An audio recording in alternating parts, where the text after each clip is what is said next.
పాడేటప్పుడు ఎవరిని తలుచుకుంటున్నావు, ఎవరు నీ మధ్యలో ఉంటున్నారు, ఎవరికి ఆరాధనగా నీ పాట, నీ పని. కొంతమంది పని కేవలం డబ్బు కోసం చేస్తారు. ఆ డబ్బు మీకు విగ్రహం. కేవలం ప్రసాదం దగ్గర, ఉప్మా దగ్గర అది అక్కడ ఆగకండి. ఇది చాలా పెద్ద కాన్సెప్ట్.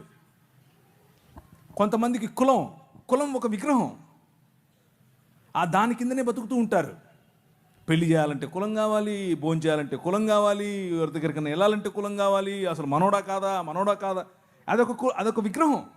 విగ్రహార్పితం నువ్వు యాక్చువల్గా అప్పుడు. సో విగ్రహం అనేది నిన్ను మనిషి స్థాయి నుంచి తగ్గిస్తుంది, పశు స్థాయిగా మారుస్తుంది. మెల్లిమెల్లిగా దాని భావజాలం నీ పైన పట్టి పీడిస్తుంది. సో సెనో, వద్దు అని చెప్పండి. నేనైతే అలాగే చెప్తాను. నాకు ఏ సిగ్గు లేదు.